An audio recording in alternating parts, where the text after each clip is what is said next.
But obviously, at the same time, when it comes to success and also failures, they also combine to each other. Do you remember those days, Jazzy, when you started and when you started the graft, the hustling, the pushing? Because at that time, social media wasn't around, so you had to really work harder than other people are doing now. How were those days for you? Uh, I mean, I think being an artist or being just trying to do anything in life, the struggle is must. If you don't struggle, you don't appreciate when you become whoever you want to become. You know what I mean? I think struggle artists should take that as a good thing, not a bad thing. I know we're always moaning about it. Oh man, I did this, I struggled this. I think struggle teaches you the life, not only just being an artist, but a general everyday life that you're going to have ups and downs in your life, and which I had. Like, I mean, when I started, I remember people used to mock me, like, "Oh, look at his hairstyle. Oh, look at his clothes. What's he gonna do? He's not gonna make it." But look at me, like 33 years later, I'm still in the game. So I think uh, you got to take that criticism uh, as a positive thing. I think that's what I did. That's what it helped me. So yeah, the ups and downs is part of life. That's what our gurus taught us, man. You know, you just be prepared for that, and you know, every day is not going to be sunny, man. There's going to be rainy days. There's going to be snow and everything, man. You know what I mean? So just be prepared. Jazz, I mean, obviously, you've been through so much. For someone who's main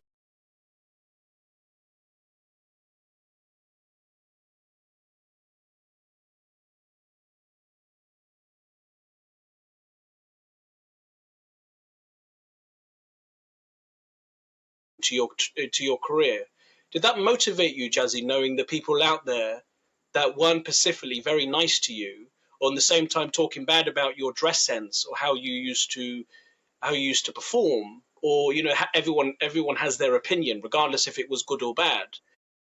Did that motivate you, Jazz? Yes, it did. It motivated me. That's why even like today, because obviously there, like you said, there was no social media. It was only, a person will say it to your face, like, oh, making fun of you. Even in schools, the bullying used to be from 9 until 2:30, then it's over. But these days, bro, it's the bullying, mocking people is 24/7 because it's all on your phone, the social media. So I always, uh, I think, been strong like that. If somebody made fun of me, I was like, "Oh, I'll prove you wrong," and which I did. So I tell the youngsters too, man. It's like use those things as a positive towards you. People still make fun of me, but does it bother me? No, it doesn't bother me. Like, hey, look at me where I am. You guys are still mocking people. That's your job. So yeah, it did help me, man. Yeah. Did your family react to that, Jazz, when you came home from school knowing that people were particularly not very nice to you? Yeah. I I think my family even wasn't even ready for me to become a singer in the first place because there was nobody in the family anything to do with music beside my chachaji who passed away now. He's the one who introduced me to music. I remember when I was 4 years old, a 4-year-old Jaswinder sitting on my late chachaji Chandran's shoulder and saw a glimpse of performing Ustad Shri Kuldeep Manikji, and that's it. Started dreaming. You know what I mean? So my parents weren't even ready for me. Like they're like, "What? You're gonna become a singer? You're not gonna go to school?" I goes, "Yeah, I'm going to school, but I'm still this is what I want to do." So obviously, every parents would feel bad when like people were making fun of them. But then again, with time, when the first time my song came on TV, they're like, telling, "Oh, your son's really good singer. He's doing well. He's gonna do well in life," and they kind of like molded and started being proud of me. So yeah. Jazz, behind social media, I want to go more in depth with you because on this show on the front line, we interview very extraordinary people. but we like to know more about people like you who have made tremendous success. Now, besides Jazzy B, besides the fame, the social media following, the 2 million followers, huge amount of followers on YouTube that you get to more than 5.4 million followers per post. Sorry, per view, sorry. Who are you, Jazz? Behind all of this, are you a caring individual? Are you family orientated? Do you like to swim? Do you like to go out with friends? Who are you behind the music icon that people only see through social media?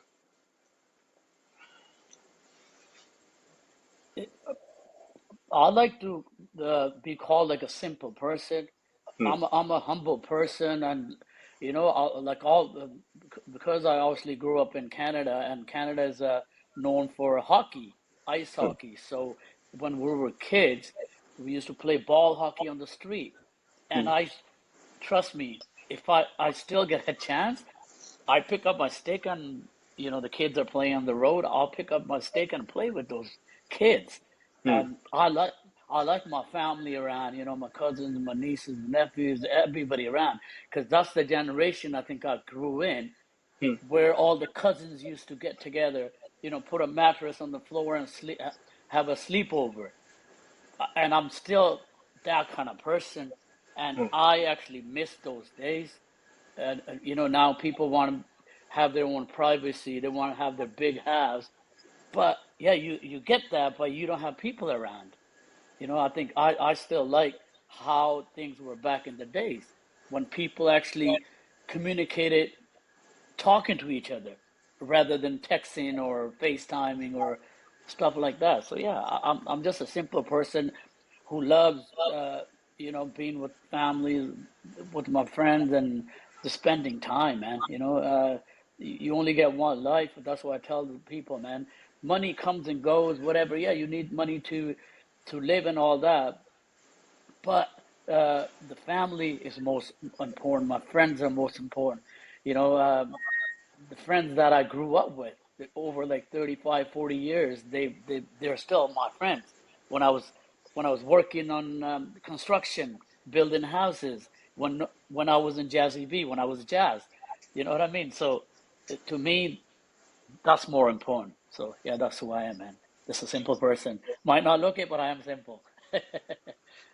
Do you get vulnerable though, Jazzy, in your life? Because obviously you've been in the music industry for a very, very long time, and you're highly intelligent to be able to create a career and also create finance for you and your family to live, and also the generations going forth.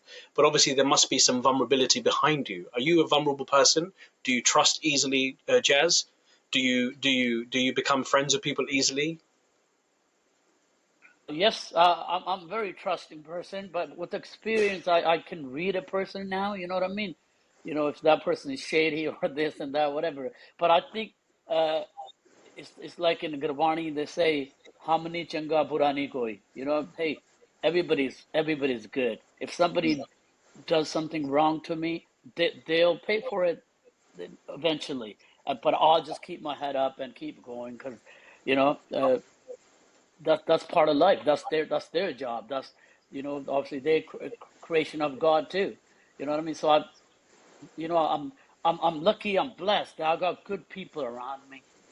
Who you know good in the sense they'll guide me the right way. Then I got some good people uh, within music where they tell me, hey, you can do better than that. That's not a good song. You can make it better. You know what I mean? Who is my critics? They're my friends, and they'll tell me like, no, Jazz, you could do it better than that. So, yeah, AI, Jazzy. When you start, you're obviously yeah, a pioneer in your industry. And we recently talked to Elon Musk's father recently, and we also talked to the professor at MIT, Moderna co-founder, Dr. Robert Langer. We spoke about AI, and we spoke to them, and they said, AI is changing the world. And obviously, as a pioneer music industry like yourself, obviously your eyes and your thought process will be obviously different. Are you worried, Jazz, that AI may take uh, musicians' jobs who young people now, obviously you've made it, but some people haven't got to that career where they can actually afford a beautiful home like you've obviously earned your life that you've had. Are you worried that AI may take jobs now? And also the music industry, where it's not necessary to have a human being be able to sing anymore.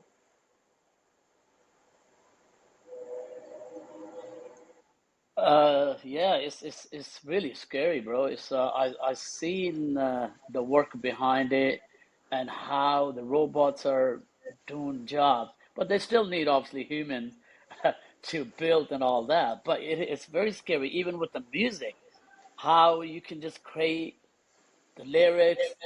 You could pick a topic and they'll write the whole song for you and sing it for you. It is very scary, but I think it's right now it's just a trend. It, you know, I think being a magician or a singer, we don't really have to worry about it because, you know, yes, they can copy your style even to a certain amount. They could copy the same tone and everything, but you know, they can't really go in public and sing. You know what I mean? So it is very scary though. A scary world out there that AI is taking over the world. So I am a little bit worried, but So, Jazz, did you have a backup plan? Because obviously, as an artist, you would be able to have that responsibility knowing that if you didn't make it or you didn't manage to get through, did you manage to have a backup plan? no, I'm being honest when I say that. No, because you know what? I was still in high school when I recorded my first album, Cookie and the Joda, in Canada, and and you know what? It just when it got released, the first song just kind of went on DJs. People started dancing, and then I had a choice. I pick up my bag. Sukshinda Shindapai told me, "Yo, if you're serious, you got to come to UK because UK was the center of bhangra. All the bands from there who I grew up watching them, going to the shows and stuff like that. So I had a choice: either I leave the house or just stay in Surrey in Canada. I said, you know what? Let's go. Let's try it. So I only came to England to check it out. Say, let's see, what's going to happen and all that. And boy, from just going to check it out and end up being still like 13, 14 years. You know what I mean? Because people started like, I remember performing at the Dome in Birmingham. Amarjit Sidhu used to do this Asian Bhangra Music Awards.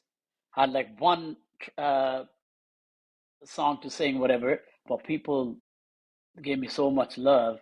I end up singing like two or three songs, and that's it. People started looking for me.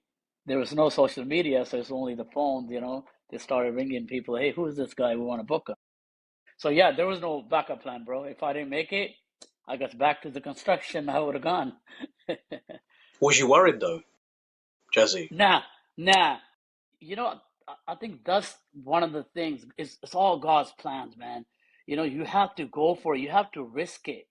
If you don't risk it, if I didn't pick up my bag and say, I don't know if it's gonna work or not, we're already judging, the creator. He already got plans for you, man. You just have to go out there and make it happen. If it didn't work, I would have never gave up. Anyways, I would have kept trying. You know what I mean? So no, I wasn't worried about it. Yeah. What's so special about you, Jazz, compared to other UK artists? Obviously, you are the king of Bhangra. How come you made it, and they all made it in their own way, but how come you made it to a center? Sorry. How come you made it, Jazz? How did you make it compared to others? And at the same time, how have you managed to get the crown? And what's your thoughts on maybe other UK artists that did try, but they couldn't, or they did succeed, but they succeed in a very small element? I think you have to be first of all a passion for it. Some people take it as a job. You shouldn't take it as a job. It's the greatest gift that God gave me. Guruji gave me the voice. Yes, I have to maintain that. That's my duty, man. How am I going to look after myself? You know, and I think I've been blessed. I've been lucky that I've been able to do that. You know, it just work towards my goals. I still, when I go on stage 33 years later, I'm still taking it as my first time. That's the passion I have for the music, and love traveling. I think us humans, we're always complaining about it. Man, now I got to take a flight. Oh, then I got to go do shows. No, don't do that, man. You got to go there and just love that what you got. So I'm blessed. I'm lucky. I travel like 24 hours and done. Boom, land and take a shower and do the show, man. I get excited about that. I think that's one of the things, and maintaining myself, and staying relevant to the young crowd as well. The people who grew up listening to my music, now their kids are listening, their grandkids are listening to my music. You know what I mean? And that's the people I want to target, because they're the one who's going to buy the music. There's no cassette or tapes or CDs anymore, bro. It's all on the palm of your hand. All these social medias, that uh, where they download the tracks. So I've been lucky, blessed, and working hard still to maintain who I am. Yeah. Also, they say, Jazz, and I think I want to go more deep. I want to go deeper than this. Some probably never conversation you probably ever had before, and it's great that we can have this Yeah. conversation. As a Yeah. father, obviously, you have children and family, and as a farmer, Yeah. you are the leader. You are the king of your family. That's what I was believing in terms of anything. I take care of mum and father, my mum and dad. I am the man. I pay the bills now. Do you want your children to follow in your footsteps to become singers, or do you allow them to become who they are today and allow them to express their feelings, or do you want them to follow in your footsteps? No, I told my kids when they were young. I mean, now they're adults. They can make their own decisions. But I always taught them, like, yo, you could do whatever you want to do in life, right? Don't hold it back, because that's how I did it. There was nobody in the family. But don't think you can't do it. Never doubt yourself. You have to try whatever you want to do. Like Jovan obviously was born in England, so he always wanted to be a football player. You know, it's a normal thing, and he did play for the clubs there and here when he moved on to Canada. But then tore his ACL, boom, and one day he just comes. He goes, "Dad, I recorded a song." I goes, "What?" He goes, "I recorded a song." I goes, "Okay, well let me hear it." And when I heard it, I was actually blown away. I was like, "Wow!" And he's singing in English. He got his own style, so he's not copying me on all that. He goes, "This is what I want to do." I goes, "Hey, good." And he could make music in his bedroom. We were never able to do that. We had to book a studio, and maybe once a week we'll get time. So same thing with my daughter. I was like, whatever you want to do, you go for it. And they're doing their own things, and I'm a proud father, and they're proud kids. When people tell them, people still send the Rambo intro to my daughter. When she did it when she was like 5, 6 years old.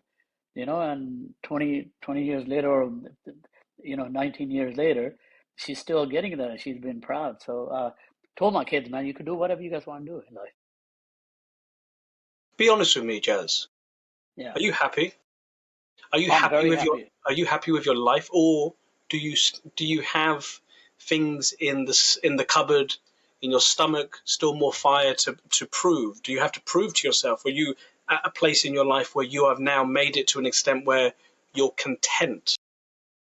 No, I'm very happy. I'm very happy. But yes, I still want to do things. I still, the want to make new music, which is I'm making.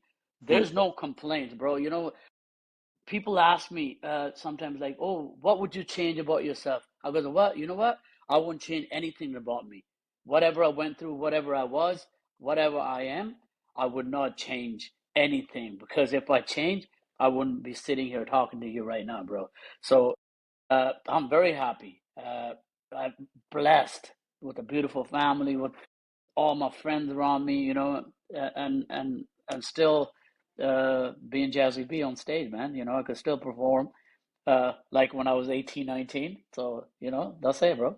I'm happy. How about your sacrifices, Jazzy?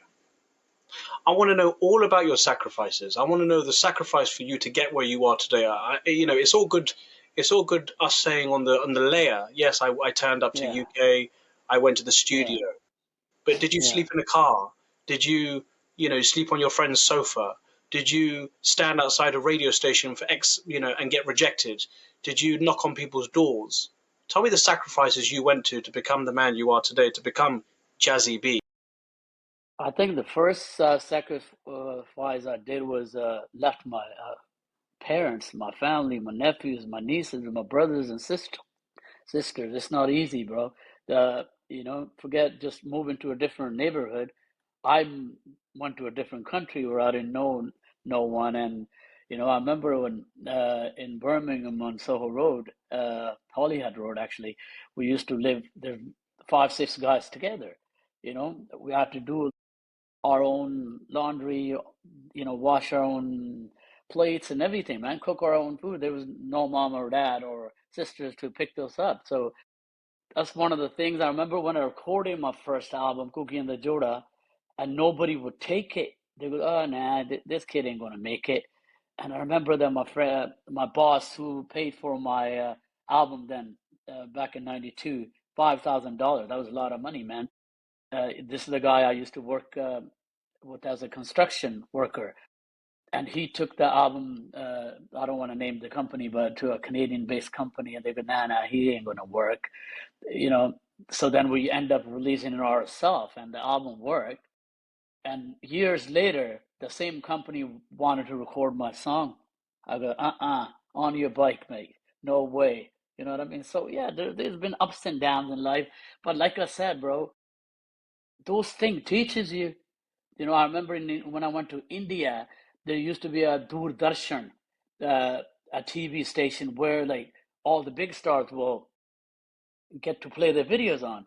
And my manager would take me every year, and they wouldn't play my songs because they charged quite a bit of money, and he wouldn't pay. And years went on. I go, "Yeah, okay, don't worry. One day I'll be on that." And one day I was on that. So yeah, there's things like that. But like I said, those are the things that teaches you in life, bro. Life ain't that easy. There's going to be tough time, but it's how you get over it. Yeah. For legal reasons, obviously, I do not want you to name the person or the companies. Ever do that? Never, never do that. Yeah. But obviously, the music industry, I'll be the first to say it. There's a lot of sharks in the industry.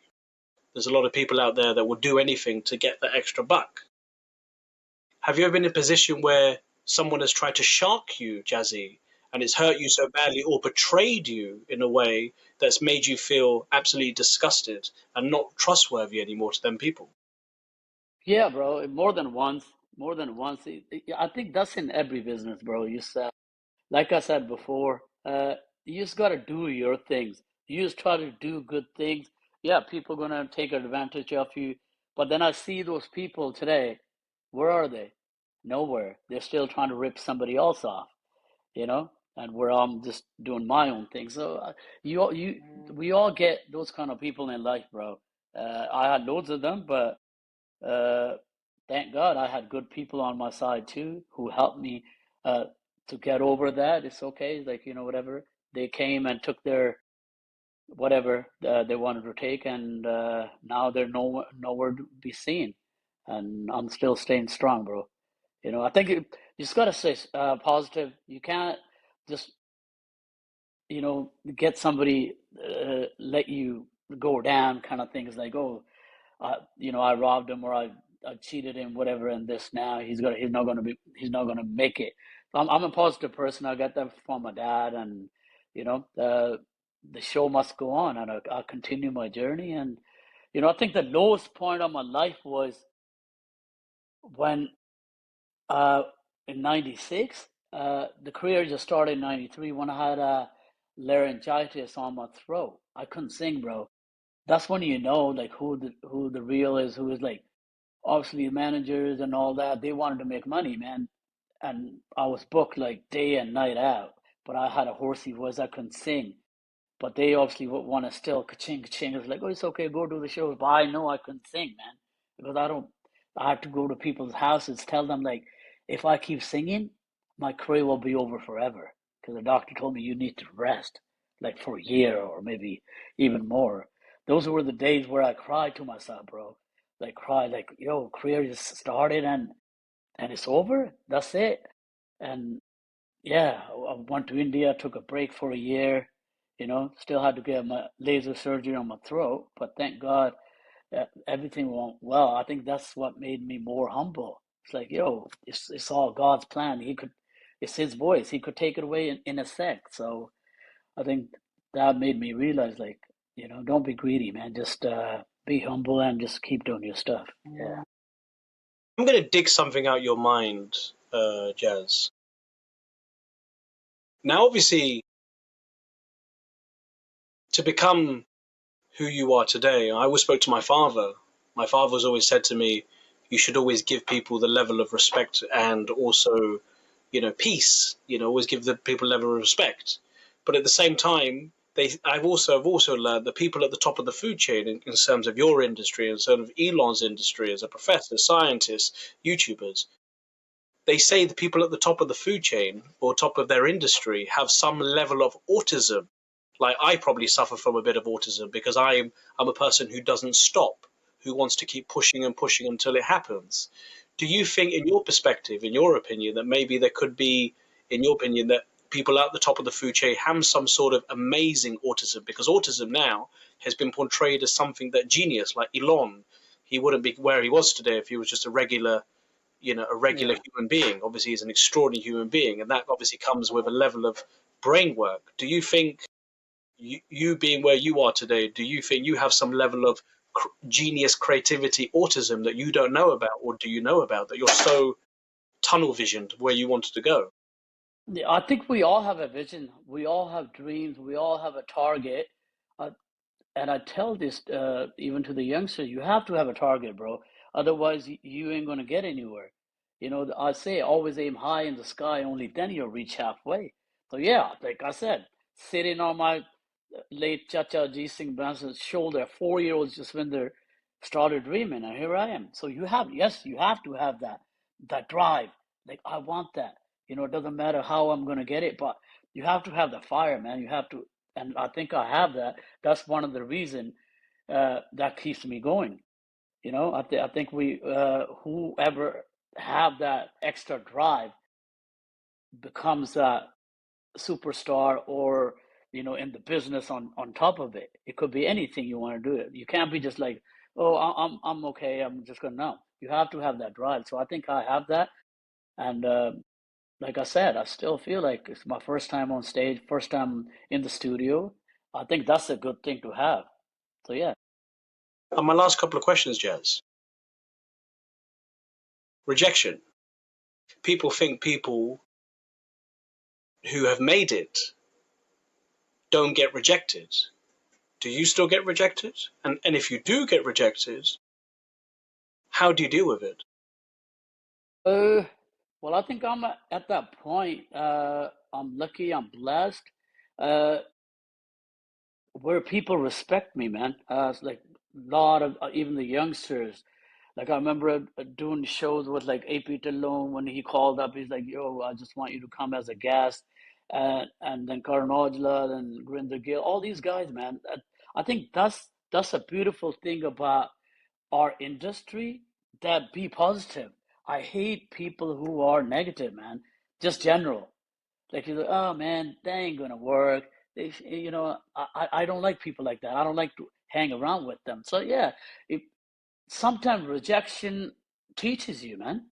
It could be like any song I'm working on, you know, with somebody, a collaboration, and like, you know what, we're not feeling it. That makes me even work harder. Like, okay, let me try this way. You know what I mean? So yeah, rejection is part of life, bro. But you shouldn't take that as a bad thing. Like I said, if somebody's mocking you, take that as a good thing. That means they're talking about you. There's something going on. You're doing something right. They're talking about you. I think that's part of life, being rejected and all that. It's how you take it, you know. Let that rejection drive you towards your goal, man.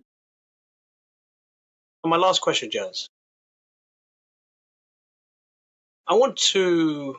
Yes, it's great to be friends with you, but also at the same time, I look up to someone like you because I see someone who has made it, and obviously, myself, we are in both different industries. Where I am an interviewer and you are a well-known singer, and there is a time and place for everything.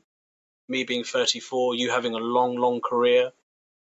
Now, obviously, I want to ask you a question that's indirectly out of me. We'll use my situation, but also at the same time, it will also encourage young people because I think your voice and your thoughts and your advice would be very beneficial.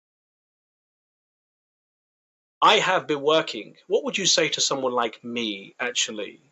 And this is obviously not to do with me personally, because I never want to bring my attention ever to myself, but obviously I want to encourage other people.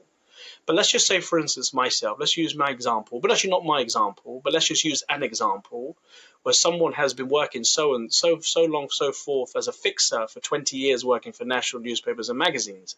And now they want to launch this podcast because they've realized actually they can't monetize anything, etc. Let's just say, for instance, and they don't have any more finance behind it because they haven't got a 9 to 5 job and they want to get that because AI.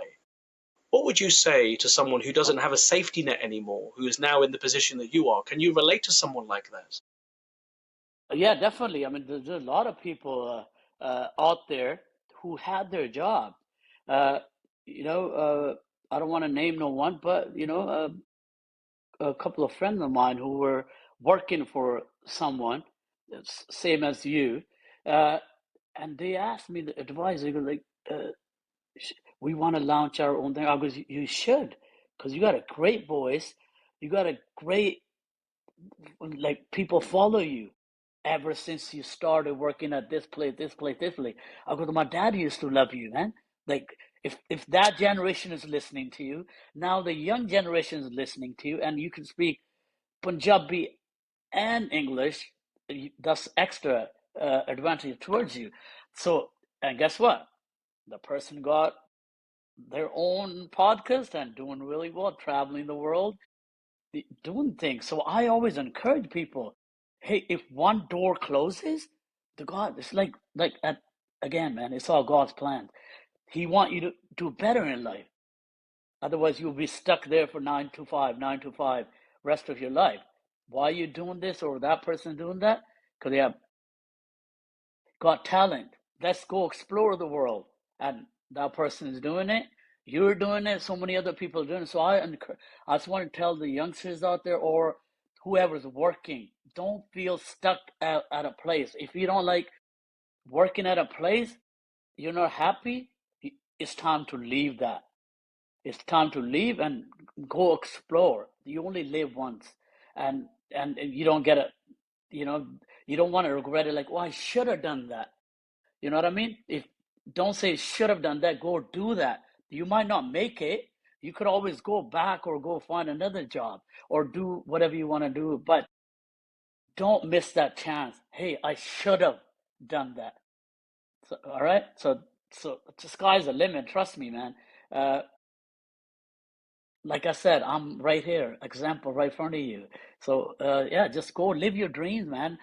You have to take risk to become who you want to become.